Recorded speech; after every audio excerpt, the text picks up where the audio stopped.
नमस्कार, मेरा नाम कैफी है। आप लोग बिहार वाले कैफी देखना शुरू कर चुके हैं। इस वक्त हमारे साथ स्क्रीन पर आपको दिखाई पड़ रहे होंगे जो कि सोशल एक्टिविस्ट है मोहम्मद मुमताज आलम, और ये आजाद समाज पार्टी यानी कि चंद्रशेखर आजाद रावण के पार्टी के नेता है। हाल में इन्होंने पार्टी ज्वाइनिंग किया है और लगातार 17 पिपरा विधानसभा से अपनी राजनीति की तैयारी जो है आने आगामी विधानसभा को लेकर शुरू किए हुए है और भीम आर्मी के नेता भी है।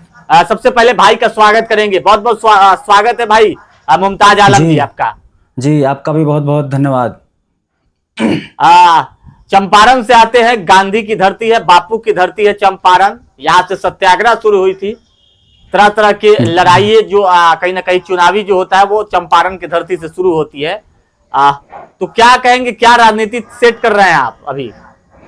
जी अभी जैसा कि आप लोग जान रहे हैं कि अभी हम लोगों का विरासत बचाओ भारत बचाओ यात्रा शुरू हो चुका है। जैसा कि आप लोग जान रहे हैं, हमारे भीम आर्मी के राष्ट्रीय अध्यक्ष भी आए हुए थे। हमारे पार्टी के आज़ाद समाज पार्टी के भी तरफ से पूरा आह्वान हुआ है कि विरासत बचाने का जो काम है, क्योंकि अभी वर्तमान में जो सरकार, चाहे भारत सरकार हो या फिर बिहार सरकार हो, विरासत को धीरे धीरे ध्वस्त कर रही है। उस विरासत को बचाने की जिम्मेदारी हम सबकी होती है, लेकिन कोई भी लेकिन कौन से विरासत की बात कर रहे हैं?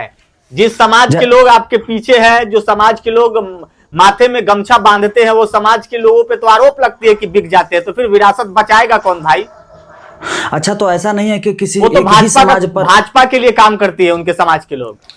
नहीं, ऐसा कुछ भी नहीं है। भाजपा के लिए कोई काम नहीं करता है। यह समाज है और समाज में जिसको जहां समझ में आता है वहां लोग जुड़ते हैं। अगर एक खराब है तो इसका मतलब यह नहीं है कि सभी खराब हो गए, और सभी भाजपा को अगर वोट दे देते तो सिर्फ 30% 35% वोट नहीं मिलता भारतीय जनता पार्टी को। यह सोचने वाली बात है, यह एक भ्रम है जो लोगों को जानकारी नहीं है, लोगों को पता नहीं है कि भारतीय जनता पार्टी को हर कोई नहीं चाहता है।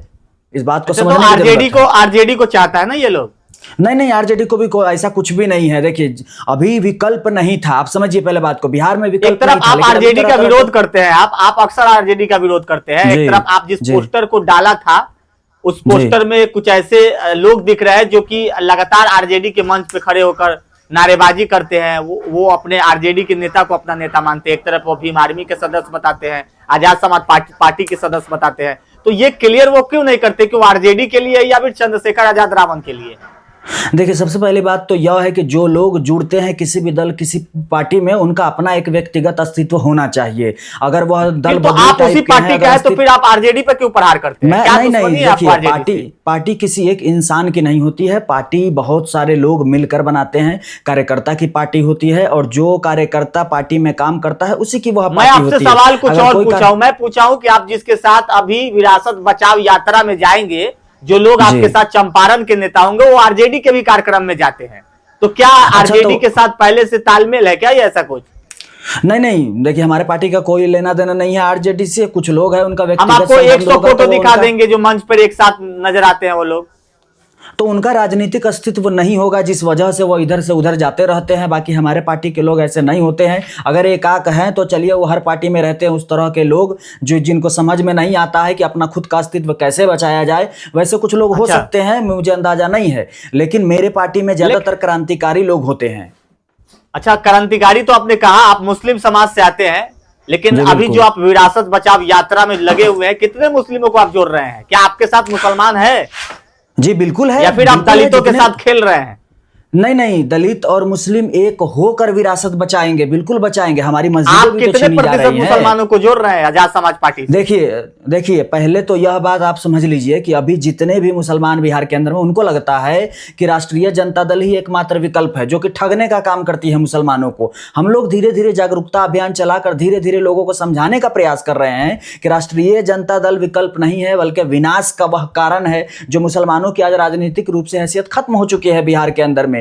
तो राष्ट्रीय जनता दल को हटाना ही पड़ेगा, तभी जाकर मुसलमानों की राजनीतिक रूप से अस्तित्व बच पाएगी। लेकिन मुसलमानों के लिए तो राष्ट्रीय जनता दल आवाज उठाती है। आप देखिए, भाजपा लगातार अगर प्रहार करती है तो राष्ट्रीय जनता दल ही है जो मुसलमानों के लिए बात करती है। मैं आपको बताता हूं। आप 10 काम गिनवा दीजिए जिसमें मुसलमानों के लिए तेजस्वी यादव खड़ा नहीं हुए हो। आप गिनवाइए, आप गिनवाइए ना, तेजस्वी यादव मुसलमानों के साथ खड़ा नहीं रहे हैं। जी, मैं गिनवा रहा हूं, मैं बता रहा हूं। हाँ, देखिए, बताइए। मुसलमानों को पता है कि भारतीय जनता पार्टी मेरा दुश्मन है, या मुझे पता है। हाँ। और हम सभी मुसलमानों को पता है, आगाह है, हम सामने से समझ रहे हैं कि वो मेरा दुश्मन है। लेकिन राष्ट्रीय जनता दल क्या करती है, वो हमारा वोट लेती है और हम ही पे शोषण करती है। आप कह रहे हैं कि 10 गिना दीजिए, मैं बिल्कुल गिना सकता हूं, मेरे तो जुबान पर याद है। अभी कुछ ही दिन पहले तेजस्वी यादव जी बोल रहे थे कि मुसलमानों की रक्षा हम करेंगे। अब आप समझिए, मुसलमानों को रक्षा की जरूरत पड़ने लगी बिहार के अंदर में। इतने कमजोर हो गए मुसलमान, ये खुद तेजस्वी यादव जी कह रहे हैं कि मुसलमानों की वह रक्षा करेंगे। वो अगर बोल आप रहे हैं एक मिनट मुमताज जी, आप एक मिनट भाई मेरे, एक मिनट आपने कहा, तो फिर आप ये क्यों कहते हैं कि मुसलमानों के लिए आरजेडी क्या करी? अगर मुसलमानों के लिए तेजस्वी यादव सोच रहे हैं, तो फिर आप अगर नहीं सोचेंगे तो आप ही आरोप लगाएंगे कि तेजस्वी यादव ने मुसलमानों के लिए क्या किया। तो इसलिए तो तेजस्वी यादव करते हैं। दुश्मन है। नहीं, करने नहीं होता है। मैं बता रहा हूं ना, पहले पूरी बात सुन लीजिए। तेजस्वी यादव जी कह रहे हैं कि मुसलमानों की रक्षा करेंगे। मुसलमान इतना कमजोर हो गया बिहार के अंदर में कि रक्षा करेंगे, तो कमजोर कौन किया है? यह राष्ट्रीय जनता दल किया है, वोट लिया है, बदले में टिकट नहीं दिया है, इस वजह से ना कमजोर हो गया।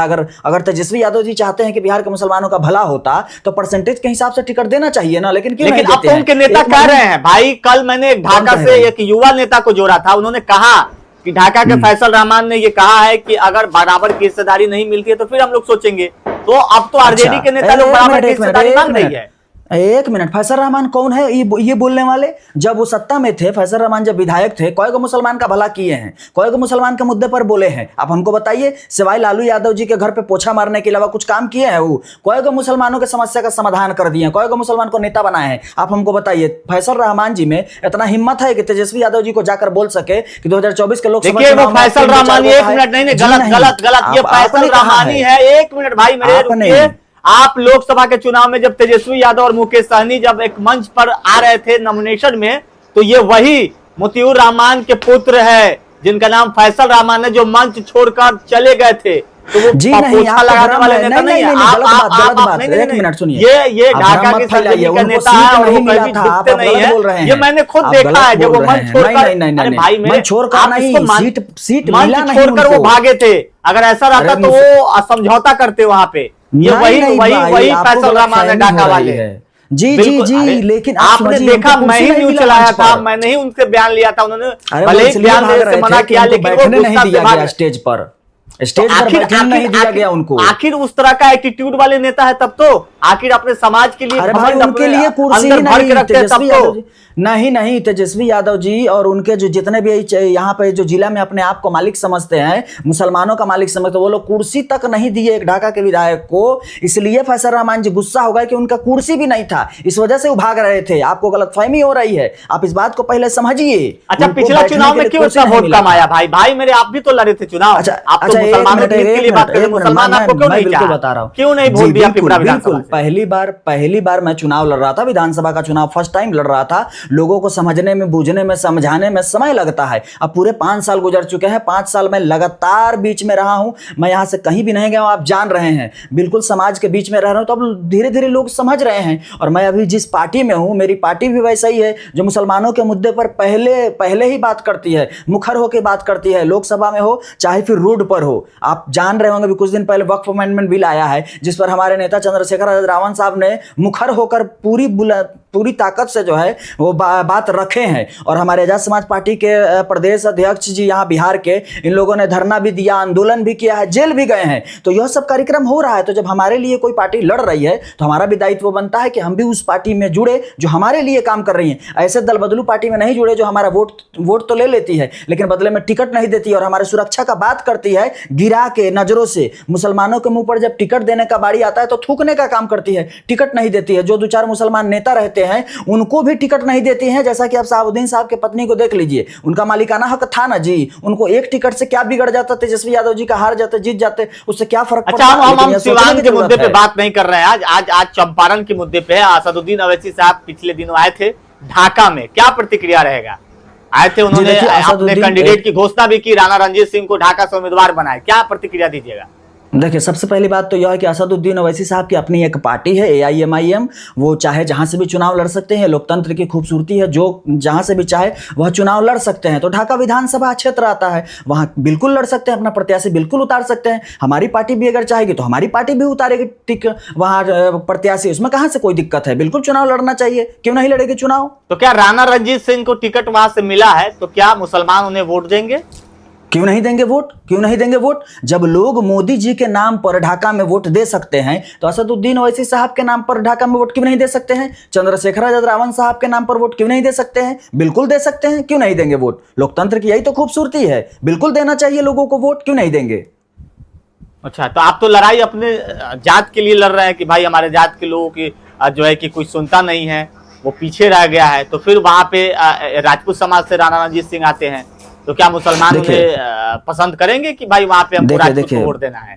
बिल्कुल, देखिए यहाँ बात राजपूत की नहीं है, या मुसलमान की नहीं, या दलित की नहीं, या बात इंसानियत की है। जो अच्छा प्रत्याशी होगा, जो काम करने वाला लोग होगा, उनको जरूर जनता जिताती है, ऐसा नहीं है। और मुसलमान का जो वोट है, जिसको कुछ एक आध दो पार्टी अपने बाप का बपौती समझता है, तो उनको यह जानने का जरूरत है कि भाई अब वह मुसलमान नहीं रहा, बंधुआ मजदूर वाला, सिर्फ दरी बिछाने वाला, झंडा ढोने वाला, किसी के बाप का बपौती नहीं है मुसलमान का वोट की जब चाहे जब लेते रहेंगे और बदले में एगो टिकटों नहीं देंगे। भाई जिसको जहां से मर्जी आएगा वहां से वो चुनाव लड़ सकता है, और कोई उंगली नहीं उठा सकता। इसलिए नहीं उठा सकता है क्योंकि मैं आपको बता दूं कि इससे पिछली बार जब 2020 का बिहार विधानसभा चुनाव हुआ तो ना ही हमारे नेता के, हमारी पार्टी का कोई आदमी चुनाव लड़ा वहां पर, ना ही असदुद्दीन ओवैसी साहब की पार्टी का कोई भी चुनाव लड़ा। तो फिर फैसल रहमान साहब को कौन हरवा दिया, इस बात को समझने की जरूरत है। मैं काफी सोशल मीडिया पर देख रहा हूं, लोग टीका टिप्पणी कर रहे हैं, भीम आर्मी के लोगों ने भी शायद वहां पर समर्थन किया था, मुझे पूरा जानकारी नहीं है, लेकिन आप इस बात को समर्थन किया भीम आर्मी के लोग।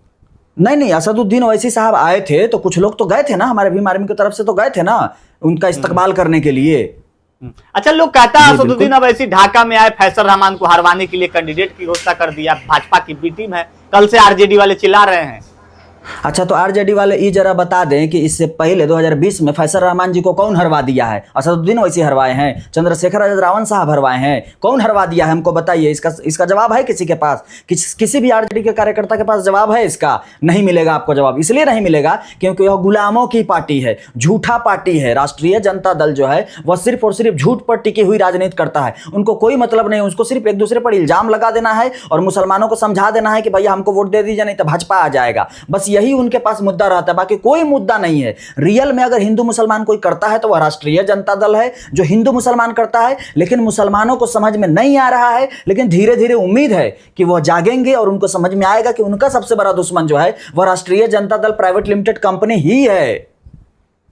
अच्छा, तो क्या राणा रणजीत सिंह वहां से जीत जाएंगे, अच्छा खासा वोट लाएंगे? अब ये तो मैं नहीं बता सकता हूं, ये तो उनकी पार्टी जाने और राणा रणजीत जी जाने और उनके जो वोटर्स है वो जाने। मैं कैसे बता सकता हूं कि कौन जीतेगा, मैं तो अपनी पार्टी का जिम्मेदार हूं। मेरे पार्टी के पहले आप राणा रणजीत जी के प्रति वोट भी मांगने गए थे, याद होगा आपको। आप लोकसभा के चुनाव में माइक लेकर आप घूम रहे थे कि ओवैसी साहब के टिकट पर राणा रणजीत चुनाव लड़ रहे हैं, इनको वोट के लिए अपील भी कर रहे थे। मधुबन विधानसभा क्षेत्र में आप गए भी थे, लोगों से मिला, मुसलमानों से अपील किया। बिल्कुल बिल्कुल, यह बात बिल्कुल सही है। मेरा व्यक्तिगत लगाव है राणा रणजीत जी से। तब मैं किसी दल किसी पार्टी में नहीं था, जिसकी वजह से मैं उनके लिए वोट मांगने गया था। इसमें कहीं से कोई दो राय नहीं, जो सच्चाई है वह सच्चाई है। लेकिन आज मैं किसी दल किसी पार्टी में हूं और मैं उसके लिए बाधित हूं। मैं मेरे पार्टी का जो कर्तव्य होगा, जो मेरे पार्टी की तरफ से दिशा निर्देश होगा, मैं उसी पर बोल सकता हूं, उसी पर काम कर सकता हूं। बाकी उसके अलावा मैं ना कहीं जा सकता हूं ना कहीं से आ सकता हूं। कितना वोट आपको आएगा इस बार? क्या पार्टी आपको आजाद समाज पार्टी टिकट देगी? अब देखिए, ये तो काम के ऊपर है। कोई भी पार्टी कार्यकर्ता जब अब उतना मेहनत करता है, वो दिखा पाता है कि हाँ वो जीत सकता है, उसका पकड़ है उनके विधानसभा में, तो पार्टी जरूर उन पर दाव लगाती है। तो मैं मेहनत कर रहा हूं। अगर मेरी पार्टी को लगेगा कि हाँ मेरे में वह काबिलियत है कि मुझे टिकट देना चाहिए, मैं चुनाव जीत सकता हूं, तो बिल्कुल देगी पार्टी, क्यों नहीं देगी। अगर पार्टी आजाद समाज पार्टी आपको नहीं देती है टिकट तो क्या करिएगा जी? निर्दलीय लड़िएगा? देखिए, चुनाव लड़ना कंफर्म है, ये इसमें कहीं से कोई दो राय नहीं है। लेकिन मैं पार्टी का इंतजार करूं क्योंकि मैं अभी पार्टी का कार्यकर्ता हूं और मैं पार्टी की तरफ से मैं काम कर रहा हूं पूरे विधानसभा क्षेत्र में, और मुझे पूरी उम्मीद है कि पार्टी का जो फैसला होगा वो बहुत अच्छा ही फैसला होगा। चलिए, बहुत बहुत शुक्रिया भाई बातचीत करने के लिए। और जिस प्रकार से बिहार की राजनीति है, अब विधानसभा चुनाव का 6 महीने रह गए हैं, इससे उसके पहले जो है बिहार में सियासत जो है वो तेज हो गई। ऐसे परिस्थिति में हमने आज देखिए एक पैनल में बैठाए थे मुमताज आलम को, जो कि पिपरा विधानसभा से भावी उम्मीदवार है, पिछले दफा भी चुनाव लड़ा था चूक कर गए थे, काफी कम वोट आई थी और फिर से इस बार तैयारी में जुट गए। बाकी आप लोग भी अपनी प्रतिक्रिया कमेंट बॉक्स में दीजिएगा। मेरा नाम कैफी है, बिहार वाले कैफी पर आप मुझे देख रहे हैं। अभी के लिए बहुत बहुत शुक्रिया, धन्यवाद। धन्यवाद।